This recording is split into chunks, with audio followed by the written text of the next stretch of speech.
Hi everyone, it's Yvette Blowitz from SPAITGIRL.com and welcome to the SPAITGIRL Talk Show podcast. I'm super excited to be here with you today and with our very special guest, Dr.Uma Naidoo, who is a Harvard-trained psychiatrist. She is actually a food mood expert, professional chef, and more importantly, she is the author of The Food Mood Connection, which is her book, which is officially launched in Australia. And I'm super excited to have you here today, Dr. Uma Naidoo, with our SPAITGIRL global audience. Welcome. Thank you so much, Yvette. It's lovely to be here. Thank you for inviting me. Yes, well, I'm an absolute fan of your work and of your book, which officially has 2 book titles, which I'll get you to share a little bit about. Yes. This is one of the titles that you have. Same book. This released in the UK, India, Australia, and South Africa. And the very same book is the hardcover US version, which is This Is Your Brain on Food. And so it's the same book. It's just slightly different versions in different parts of the world. And it's also been translated into about 15 different languages, but those will be rolling out throughout the course of this year. Wonderful. Well, congratulations on your book. And I want to now dive in. Before we go into the book, are you happy to tell our audience a little bit about yourself? I'm happy to, absolutely. I was born and raised in South Africa to Indian parents, several generations of family who grew up there. And I grew up in a family surrounded by lots of food and love and joy around eating, but also many, many doctors in the family. So I had uncles and aunts who were physicians, allopathic medical doctors, and a couple of Ayurvedic doctors in the family as well. So I skipped out of preschool and spent the time with my grandma, who the book is dedicated to, my maternal grandmother, and as well as my parents. But I would hang out with her during the day because it was much more fun than preschool. And I would pick fresh vegetables in the garden with her and help her prepare meals and generally just have a good time. So I really cherished that phase of my life, and I was with her during the day because my mom's a double boarded physician and she was at medical school studying. But that sort of imprint around food and nutrition, as well as the medical influence, really stuck with me because, I also was taught meditation and yoga by my grandparents. So kind of came with those things into the world. And when I began to study mental health was when I started to really utilize these different aspects of my cultural background, because I felt that there needed to be more tools in the toolkit for someone. So that's a little bit about my background. And then I moved to study in the US, and that's what brought me to Harvard. Wow, what an incredible story. Your grandmother sounds so amazing. That sounds like the best preschool ever. Exactly. It was much more fun. That's much more fun. That's amazing. And then obviously, what was the moment when you thought, like, I'm just going to dive into this food? You obviously just had a curiosity with the food. I did. Mm-hmm. And then did you start researching, because the whole food mood has really just become more of a topic recently or over the many years. Mm-hmm. How did that journey start? Of course. So you're absolutely right. The research around the gut microbiome and that connection in mental well-being really has burgeoned over the last 2 decades with, I would say if you went to medical school a few decades ago, we weren't, it's not really something that was being taught. But that is because we really understand so much more now. And really between, I would say 2013 and maybe 2017, there were about 12,000 publications in the area, if not more. So I think that, it just speaks to the fact that it's such a big area of research now. But, I think going back to what really changed things for me, I would say that one of the things was early on in my career patient who I had started prescribing medications, and the individual, came in and was feeling that, perhaps I had been the reason that he had gained weight. And I was definitely taken off guard. I was new in training, and I was probably more timid, and he was kind of yelling at me. But he also had a very large cup of coffee. In Boston, it's a 20-ounce cup of coffee, which is pretty large. And it's from our favorite coffee store called Dunkin' Donuts, if you've ever visited to the New England area. And I thought, well, I know that I haven't caused his weight gain, and because I know that because I could see his medical chart in front of me on the computer. And I said to him, but let's call him Bill. I said, Bill, what did you put in your coffee? And he stopped and he looked at it and he said, oh, I put whatever I usually put, which is this. I put cream and the. But when we broke it down, we sat down at my computer and I actually broke down the nutrition for him. He was putting more than close to a quarter or half a cup of processed creamer. And then he was adding 8 teaspoons of sugar every day to his coffee. So when he understood the calories and the not so great nutrients that, or I didn't say nutrients, but the not so great ingredients in things like processed creamer, he was shocked, and he realized that something that was just a daily habit was bringing into his body so many calories that he on his own wanted to make some healthier changes. He loved coffee, and there's no harm in that, but what he was adding to the coffee was making it unhealthy for him. And when I saw it's almost like the penny dropped for him, that he made this, when I showed it to him, he made the association and he thought, well, I can make a healthy habit change. I can do this differently. This actually was likely contributing to weight gain. I saw how powerful it was to translate information for individuals. And that just really led me down the path of studying more and researching more, and eventually, studying nutrition, but also the culinary arts, because I felt like those were very powerful components of what I was doing. Wow, that's an incredible story. And you just took us all there on that journey where where that penny dropped and you started looking at his day-to-day lifestyle and breaking it down. And I'm so glad that he brought that coffee in, as much as he got really upset. But had he not, we wouldn't be here today. So gratitude. It really made a difference. I as you can see from my background, always love nutrition and food and all of that. But that really put it together in a powerful way, that if someone understood what they were taking into their body and the difference that it could make. And then I really started to explore that area and began incorporating it into my everyday practice in mental health. So when I had the opportunity, with all the research in the microbiome that has been going on, to start my own clinic at Mass General, which is the only such clinic in the United States based in nutritional psychiatry, I took it, and I, have been very happy trying to share that work. Wow. And sharing your work, I'm going to ask the next question. We're hearing about this all the time, that our gut is our second brain.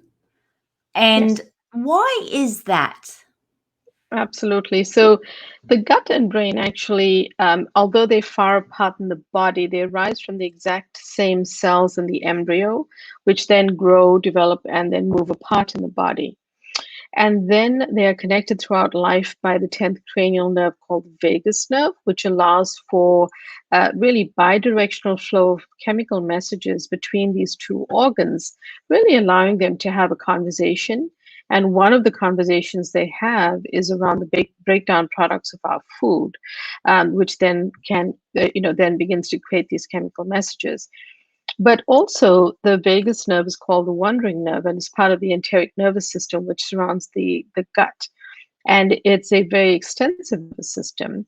And the gut is called the second brain because it has and is surrounded by and is in communication with the enteric nervous system. So it really is thought of in that way.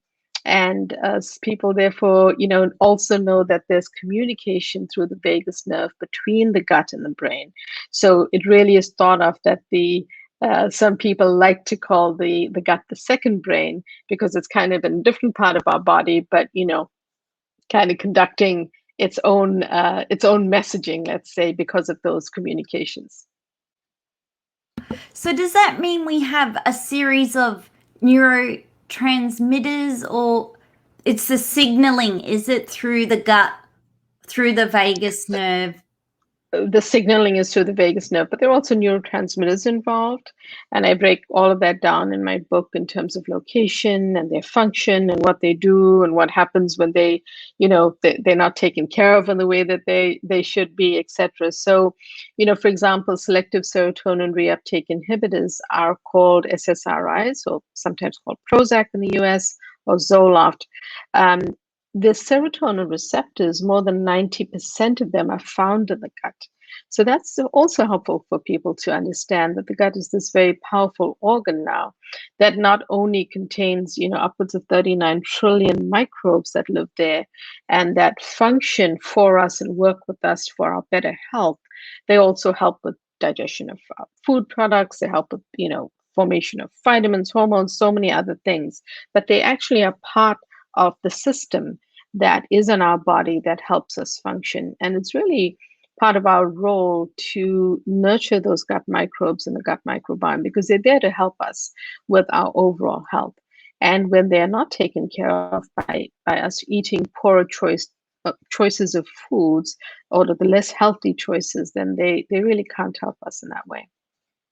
What type of food should we eat to really just help with good gut health, or to help build our, our second brain? Right, to help our our mental health, or that very important connection, the food-mood connection in nutritional psychiatry. Absolutely, the first and foremost is to feed those little bugs down there, the little microbes, with fiber. And you get fiber from vegetables, fruit, beans, nuts, seeds, lentils, and healthy whole grains. You don't get it from animals, seafood, protein. So the starting point is to make sure that we're eating enough fiber-rich foods that are really feeding those microbes, because that's what they thrive on. Another way to think about this is to add prebiotic fiber to our diet, which we can do through a lot of foods that we eat, like the allium family: garlic, leeks, onions, asparagus, oats, bananas. All of those actually bring back another nutrient of prebiotic fiber to those microbes. So that's another easy step for us to be taking care of our gut microbiome. A third is, some people take a probiotic supplement, but other people will eat a form of yogurt, dairy and non-dairy yogurt, or fermented foods like kombucha, kefir, miso, natto, tempeh, several others that contain microbes which come back to the gut because you eat those foods. And so, those are good ideas to be some cornerstones of things that you can do to nurture the gut microbes. Another one is, doctors will say, eat the rainbow. And what we're meaning, as a nutritional psychiatrist, what I mean is eat the colors of the rainbow, those beautiful colors of peppers and eggplant and different leafy greens are all beautiful and really meant to bring back great nutrients, vitamins, and minerals to our gut. But they also have rich polyphenols, which are antioxidants, anti-inflammatory, and they interact. Basically the nutrients in those colorful veggies interact with those gut microbes, and they interact in a positive way together to create positive breakdown products of food. So they all sort of act in symphony with one another. and are really there to help nurture us. And the last one I'll mention, there are several more in my book, but the last one I'll mention is leafy greens. People sometimes roll their eyes when I talk about leafy green salads, but actually the folate is extremely important for our brain, and the nutrients in leafy greens are super important for our gut health as well. Wow, that's incredible. And when it comes to our brain health overall, what are some foods we should eat for healthy brain? Absolutely. So we can start with those principles we talked about for the gut, because the gut and brain are connected, and we know that by eating well for our gut, our brain is connected. And let me explain that a little bit. When we eat a meal, within 24 hours, there are changes in the microbes in our gut. We don't feel it necessarily, but those changes start to happen, and research has shown that. So if you're choosing a healthier meal, those microbes are happy, they've been well fed, they're going to function well. But if you've eaten a fast food or kind of a junk food meal, then they also will start to change, but the bad microbes are fed, and they start to thrive. They start to do well. The bad microbes overcome the good microbes over time. And what eventually happens if you are continuing, one of the factors is a poor diet, meaning the not great choices, the less healthy choices over time. If you continue on that path, then the bad microbes set up for what we call dysbiosis or inflammation or a leaky gut. And that becomes, the setting for gut inflammation, basically. And gut inflammation feeds back to brain inflammation. So really, by taking care of our gut, we are taking care of a better mood and lowered anxiety. But additional foods that you can add to that are things like spices. Spices like saffron and turmeric are actually excellent for mood and have been shown in several clinical trials. The B vitamins, zinc and magnesium as micronutrients and part of the electrolytes we want to be eating and taking in, are contained in certain vegetables, certain fruit, leafy greens, all things that we can be eating. And then omega-3 fatty acids is another big one. They are found in fatty fish like salmon or mackerel or sardines, but you can also get plant-based sources in walnuts, chia seeds, flax seeds, and others. So you can start to incorporate these foods to really, really help your mood, your anxiety, your overall mental well-being. And then don't forget about herbs, things like oregano help with mood, things like chamomile and lavender and passion flower, which can be added into teas, help with anxiety. So there are many different directions that we can go in. Ah, fabulous. And when it comes to fruit, there are so many fad diets out there, Yeah. or people saying, don't eat fruit, it's high in sugar. But I constantly see the message of blueberries being really good for our brain, and obviously things like raspberries being really great, bananas. What's your take on fruit and mood? Absolutely. So, in mental well-being, it's really about the type of fruit that you eat and what condition you're in terms of both your physical health, but also your mental health. More and more, we're understanding, Yvette, that metabolic health is really important. We know that type 2 diabetes, the COVID pandemic has shown us that when people have pre-existing conditions like obesity, type 2 diabetes, insulin resistance, cardiovascular disease, things like that, and several others, they are more predisposed to a worse infection and sometimes death. So one of the things that we're also understanding is that what we talked about in terms of inflammation is so important to guard against in terms of our better mental health as well. Studies have shown that inflammation is actually one of the predisposing factors underlying some of those mental health conditions. What does that mean? Now, there are two types of inflammation. There's the normal type of inflammation in our body, which is the kind of response that happens when you stub your toe, you fall, and you get a scrape on your knee. Then the body has to kick in and heal that wound or heal that injury. But beyond that, when it's sort of chronic and ongoing and it's just continuing, the inflammation becomes a problem. So what we want to do is really keep our bodies in balance and fend off the inflammation, which when it is set up in this situation leads to brain inflammation or neuroinflammation and really worsens mental health symptoms. And doctor, when we are looking at, obviously we know we shouldn't be buying obviously processed foods, we should go for the more natural, but I often see people who might be on a budget and or on their own, they're standing in front of those pre-made meals. Right. If someone is getting something off the shelf, what are a couple of things they should look for in the packaging? Absolutely. And it's very hard for any one of us to avoid processed and packaged foods. But I think the more information we have about the choices we make, we can tweak our choices towards our better health. And it's not this, in nutritional psychiatry, certainly the way I practice it, teach it, and write about it is not in a judgmental way, because it's hard for any of us to make healthy choices. We just all want to do a little bit better. In the United States, any movement that we have, again, away from the standard American diet, which is very bad, I think is a win. So I think about it that way. But some tips around how to read a package, okay? One thing is, if there's a very big label and there are really words you cannot understand, it probably has a lot of preservatives. If it has a lot of sodium, that's talking about the salt content. And that, really shouldn't be that high, but the truth is, in packaged and processed foods, they add that as a preservative as well as flavoring. So that's another thing to watch out for. The third is sugar content. There are upwards of 200 other names for sugar on food labels.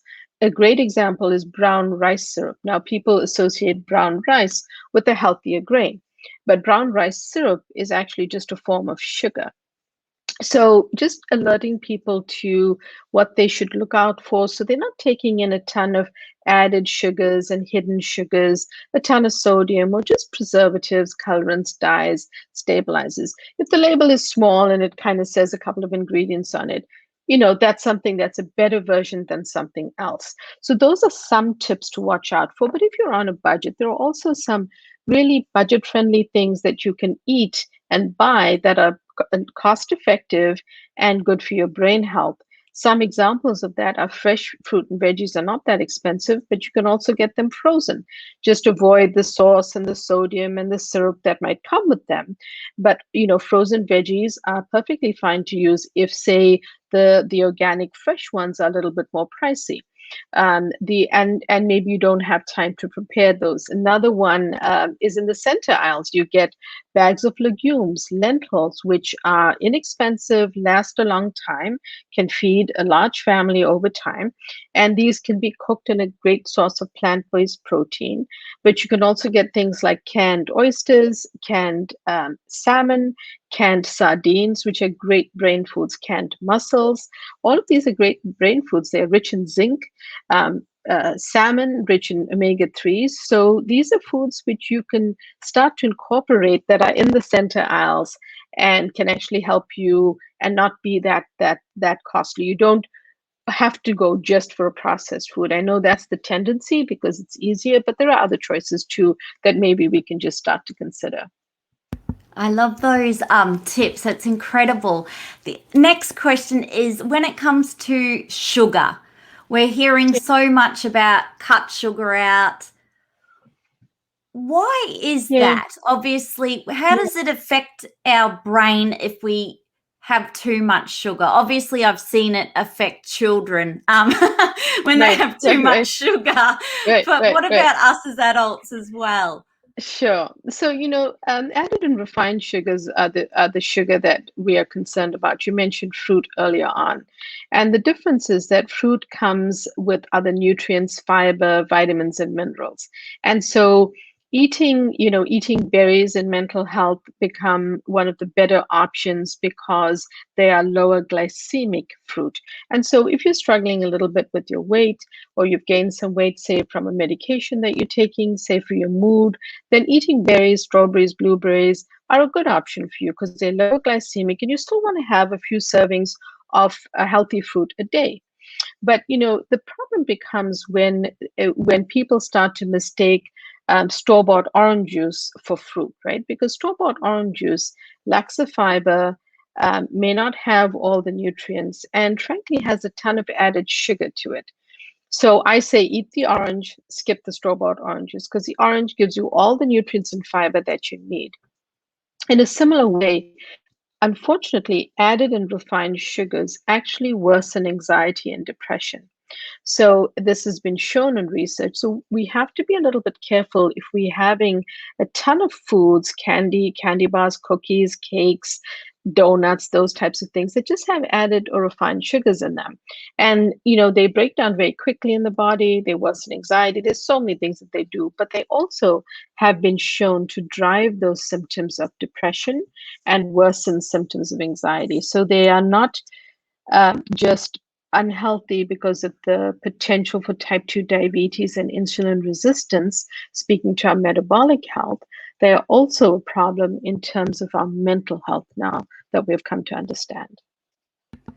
And when we're consuming, say, candy bars, donuts, and all of these things, can it become quite addictive where we get this in our system? And if we have this addictive nature, it's like the next day our body's sort of craving again for this, hit? Yeah, absolutely. So it's been shown in research in some animal studies that the way that sugar is broken down in the body actually works in the same pathways, reward pathways in the brain, the dopamine reward pathways as drugs like cocaine.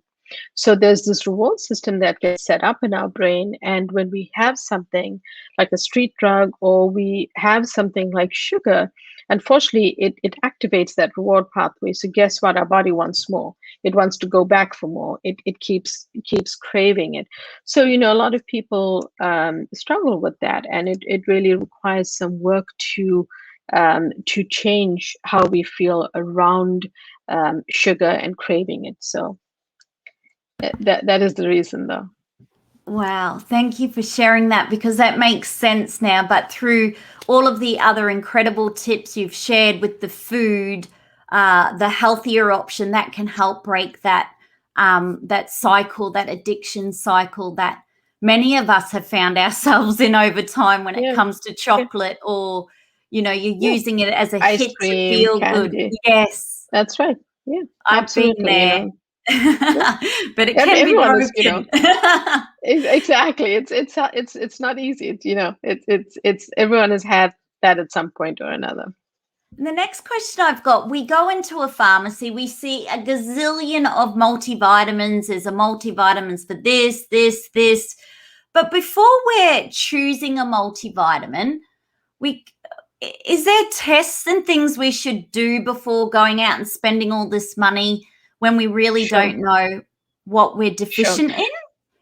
So here's my position on supplements. I do think that certainly in the United States, our diet has, let's say the food we eat is deficient in nutrients, and we know that it's not an ideal world. It's not that our food is bad; it's that it has it has chemicals. We're exposed to different things in our environment. We are stressed as a nation. We're not always sleeping that well. So many things contribute to our overall health. What I feel about a multivitamin or supplements is a multivitamin has a role.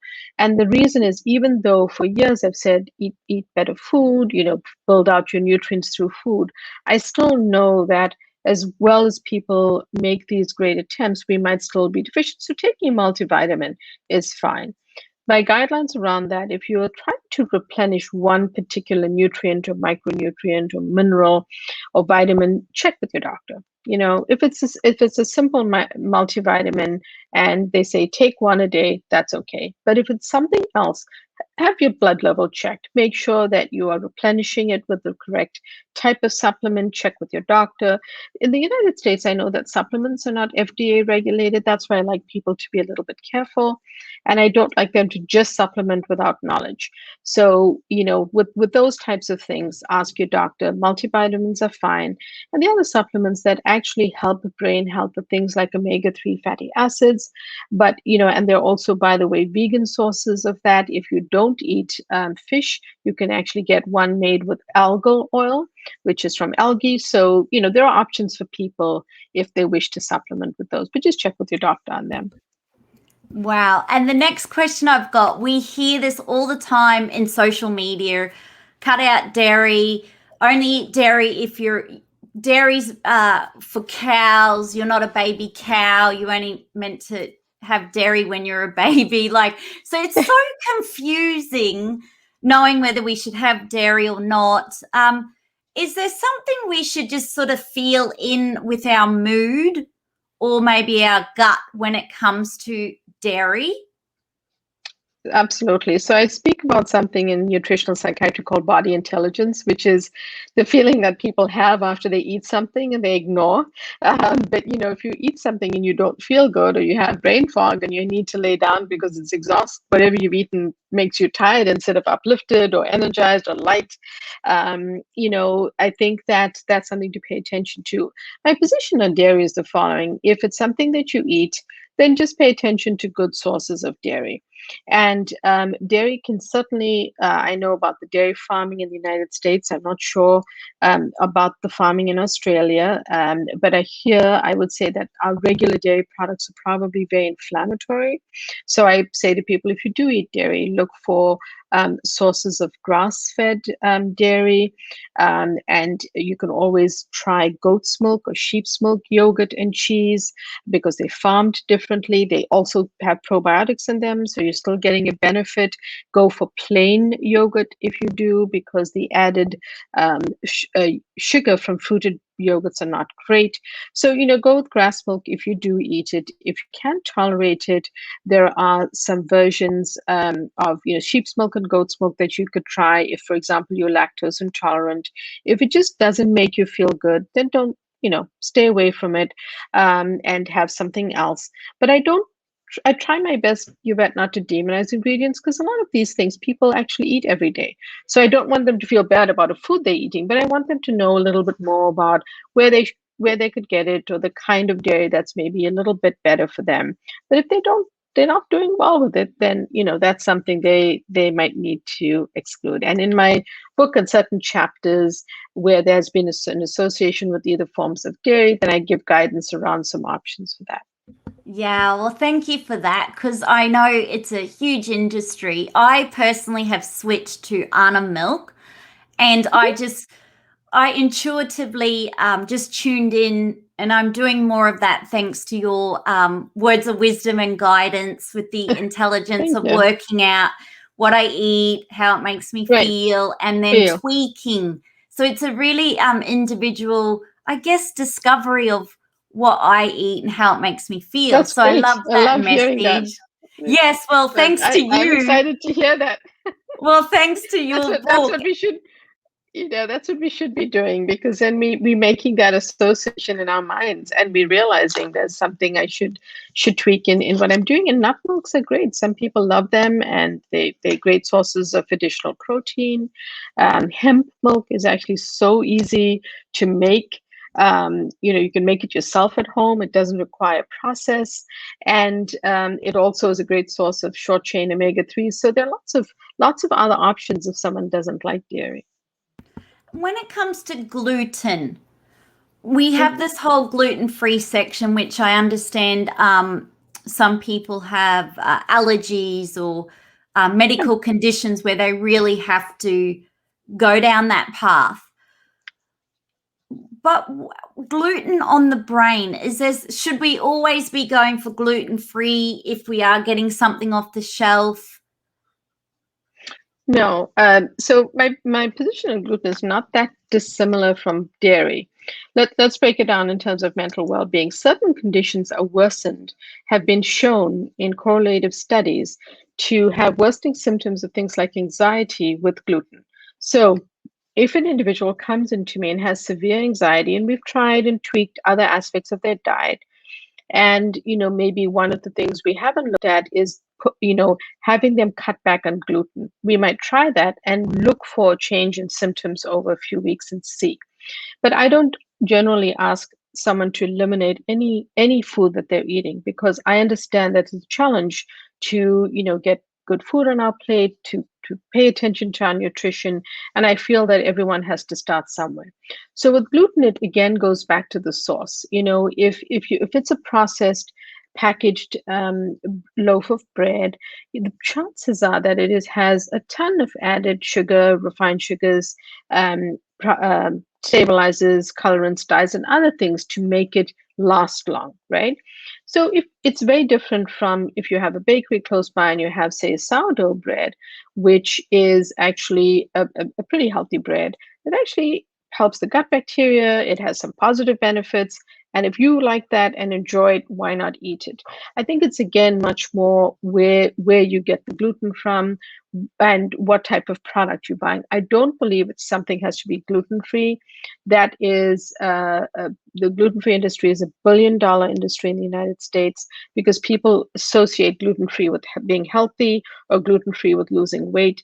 And it simply isn't accurate, because gluten-free products can have a ton of other starches in them just to replace the gluten from wheat and flour products. And so they may not necessarily be healthy. They may have added sugars and other stabilizers, dyes, just like any other processed food. So it's not, we don't have to just switch to a gluten-free product. If you have celiac disease or non-celiac gluten sensitivity, of course, you have to look at other options. But then I still wouldn't guide you down the aisle with the processed gluten food products if you can avoid it.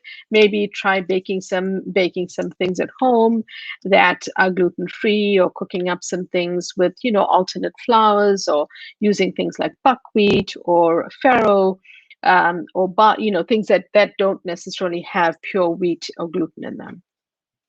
Wow. I'm just sitting here thinking I could spend hours and hours with you, asking you so many questions. Your knowledge on nutritional psychiatry and food on mood is incredible. But I want to ask you now, switching to your book, because your book is part of the SPAITGIRL book club. And I know our audience are now going to want to know, like, wow, how can I learn more about this? But what inspired you to write the book? Like, how did the whole book process start? So this is so interesting, Yvette. I was basically developing and designing and running my clinic in nutritional psychiatry, seeing patients, but I also was always invited to write blogs. So I have written for Harvard Health Publications and other media outlets. And because of that work, because a media outlet will see something, they'll contact you and say, "Oh, would you mind writing on this?" So a media outlet asked me to write again on the aspect of the gut-brain axis, and I did. They asked me to write on anxiety, and I did. But a couple of those then led to an interview in the Wall Street Journal for a weekend edition. This was several years ago, and I thought nothing of it. I've been, contacted by reporters before. I gave them the information, but that article went into a weekend edition, and it was called "Feed Your Head," and the article went viral, unbeknownst to me. And I had publishers and book agents and publishers reach out to me, all of whom said, you really should write a book on this. And I hadn't thought about it before that. So that's really how the book came to be born, that, putting that body of knowledge into a book became something that I was encouraged to do.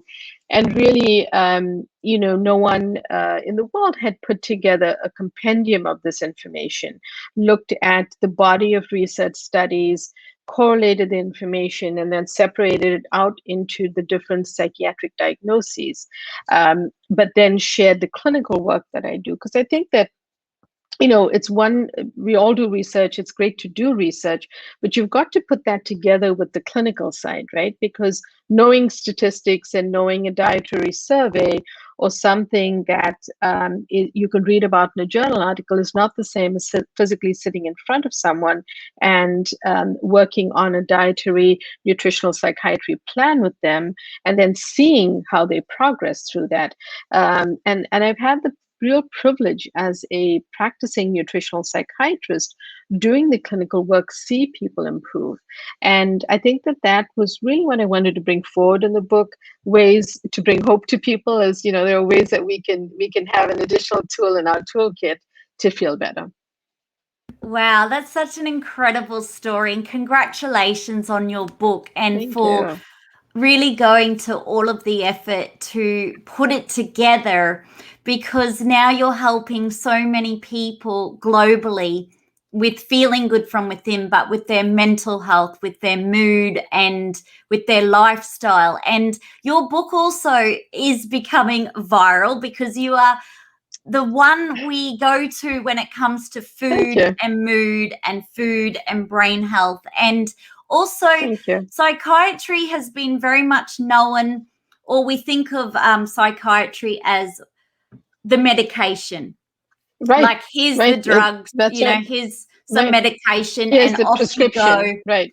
And Right. normally it's eat well, exercise, and get some sleep. Right. But Right. you're really going into what I love about your work is you can work one-on-one, or now our audience can get your book and become their own food mood expert by really Absolutely. looking at what they're eating and how it's affecting Absolutely. their mood and their health. Absolutely. Absolutely. So And as you know, thank you for saying that, Yvette. I feel very blessed to be in that position. So I thank you for that. And I don't take it lightly to, that people are so interested in in fact, I feel blessed because really that's what you want when you write a book. You want to share the message widely. But at the end of each chapter, there are little cheat sheets, I call them, and they have much longer list of foods of things to include, and a few of foods to kind of stay away from. And then in the recipe chapter, I sort of walk people through how to set up your kitchen, but also very quick lists that you can keep on your phone of foods you should be buying, nutrients, that you want to keep on hand in your kitchen, because it's really about trying to put it together for ourselves and trying to do the best that we can. And I think we all need to start somewhere, including myself. So I appreciate your feedback. I'm so excited for your book club. That's awesome. yeah, I love your book. I love your book. And I'm the biggest fan of your work, and I love everything Thank you you. do, because before I discovered you, I just thought of psychiatry or any, depression or anxiety or any mental health condition, if it was major, or minor, needing to be treated with medication and maybe some yoga and exercise and things. And we just All heard of that a is statement. important. Yeah, and we heard the statement of eat well. But it wasn't until I discovered your work where it was like, oh, if you're eating sugar, it could increase your anxiety. Like if you're eating a lot of it too, very high in sugar. And just the knowledge of, okay, if I, bring out, cut down on the sugar and go to more plant-based or more healthy food, that can really help your mood. So I just feel it's so empowering. It's empowering Absolutely. for people to have, like, I guess, yes, they might need medication, but also their whole life can just completely transform just by the food they're eating. And I feel that's liberating, really liberating to anyone. And empowering, very empowering, and very liberating, because it's a very powerful thing to write a prescription. And I really have learned that while I have that medical knowledge and the ability to do it, it's also they're really needed. You've got to be more tools in our toolkit for people to feel better. Writing or taking a medication or writing that prescription doesn't exclude the use of food. Any one of us right now can make a healthy choice in terms of what we're eating, what we're doing, to feel emotionally better. And if your doctor would like you to take a medication, you can still eat healthy as you do that. And that's what I would encourage. Also, really, when I spoke about my Hindu roots earlier, I really believe in a mind-body approach. So all of those things that you mentioned are important, but I think that you're absolutely right. We're often to be honest, doctors are not taught nutrition. Most of our medical schools in the US, we're not learning enough nutrition. Some are doing better than others. But that was why I went out and actually studied it, because I felt that that was a gap. And I knew that it meant something. I knew from my childhood it meant something. I knew I felt better when I ate better. I may not have known there was science behind it. When I was younger, but I discovered that through my research.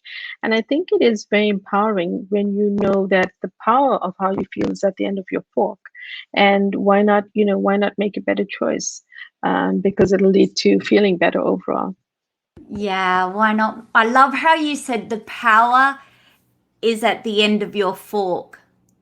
That's so true. And sometimes we feel like we don't have the power, but you just said the words that resonates to myself and I'm sure all of our podcast listeners tuning in. The power is at the end of your fork. So if we can try our best to make the healthy choices, that can help us feel good from within. So we have the power and it's at the end of our fork. I love that. That is so incredible. And I love your work, as you know. And I really feel that every doctor who's got people coming in about mental health conditions, or psychologists or psychiatrists or people in the medical profession, I know your book's becoming a go-to reference where they can read it and learn. And then that can help them also with their patients. And I really feel seeing that movement happening is really empowering, especially with so many regional and remote communities in Australia. We have a lot of remote Aboriginal communities. And just getting your access and your knowledge and your book can really help someone also in their day-to-day life and their day-to-day health medical role as well. So Dr. Uma, Naidoo, I want to ask you, what's your favorite go-to recipe that you love to cook? One of my favorites. Yes, one of my favorites. I have two. So one of them is the spinach dal recipe that I talk about and shared in my book, because it's just a nutritious, delicious recipe. It has the Indian spices that I love. It has lentils, great source of plant-based protein and fiber. It has the leafy greens from and folate from the spinach. And it's something that is just a very soothing dish to me, and I have it with other things that I eat as well. And I also love being creative with spices around things like, say, cauliflower. I make a cauliflower steak, but I'll use a homemade tandoori spice mix on that. So instead of making chicken tandoori, I'll do it. I love changing things up like that and challenging myself. So those are some of the ones I like to experiment with. And I always love, a good kind of spicy curry if there's time to make one. But I also, I kind of love all food. I gotta say, I love food, and I'm so privileged to be able to do my work in the area that I love. So yeah, well, because you're also a professional chef. I am a chef. Incredible. Yes. So your background is so unique when it comes to nutritional psychiatry and food. You've got the chef background, you've got the upbringing, thanks to your beautiful grandmother and your heritage. And then you've got the research, the science, the practical online, life skills. And it all gels into one. Now, I want to ask you, what you are always giving. You give so much. You are such a woman on a mission to help so many people feel good from within. You just want to help so many people just, reduce anxiety, depression, help with the post-traumatic stress disorder, OCD, ADHD, like all of these, mental all these health. conditions. Yeah. And obviously in the height of the pandemic, this anxiety's gone through the roof. And even depression when people are sadly can't see their loved ones, or Yes. And there's so much going on, but you give so much. Now, how do you take care of yourself, and what are some of your self-care rituals?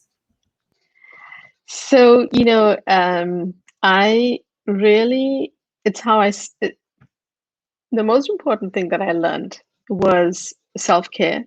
Self-care is not selfish.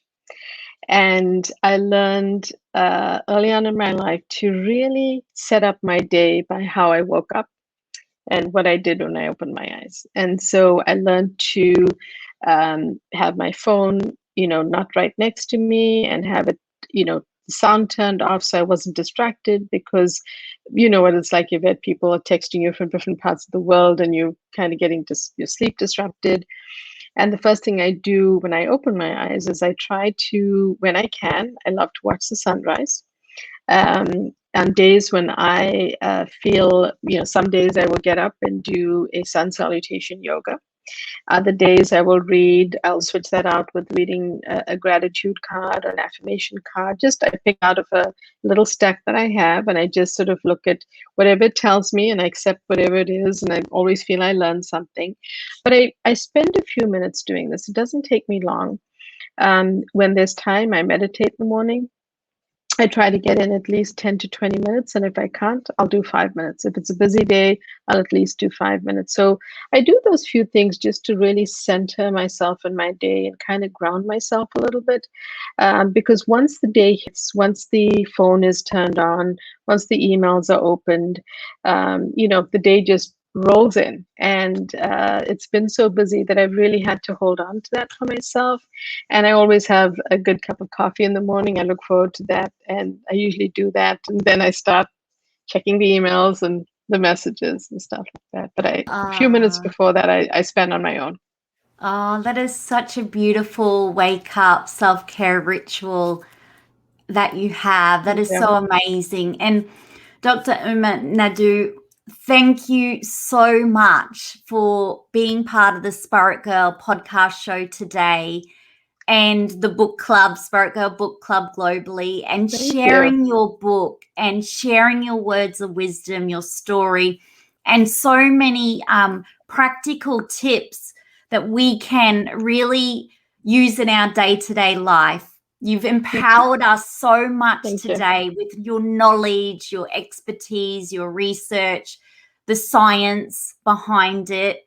And I just know that you're going to help thousands and thousands of people today who are tuning in to our podcast show globally. And I'm getting goosebumps while I say this, but I'm so honored and grateful that you spent so much time with us today, but also for all of the work you do. And while I say this, I can't help think that I want to pay gratitude to your grandmother too, who you honored your book to, and who also started, inspired you on this food, mood, fun, exploring curiosity journey. So thank you for all that you are and all that you do. I appreciate that so much, Yvette. I would love for all of you to stay in touch with me. I was so excited to hear from you that people are reading or even have the book in Australia. I was really touched to hear that. And I would say that, ways to keep in touch with me on social media. We're always posting information, updated research. And you can find me at DRUMA. Naidoo. That's at Dr.Uma Naidoo. You can subscribe to my website where you'll get a weekly newsletter from us, and you'll also hear about stuff that I'm up to, and that's umanaidoomd.com.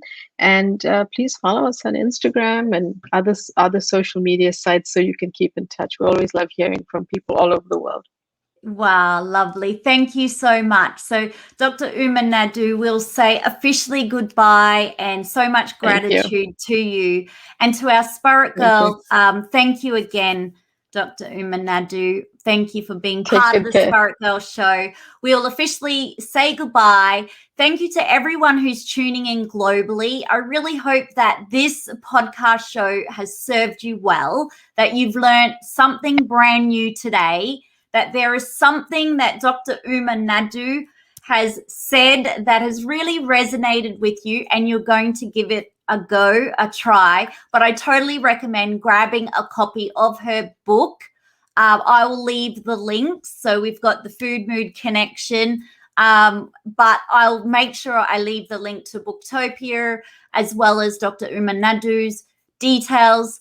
And I just want to say thank you from the bottom of my heart. I'm super grateful that you tune in every week, and be sure to subscribe, leave a 5-star rating and review, and to tell someone you love too. And together, let's feel good from within. Bye for now.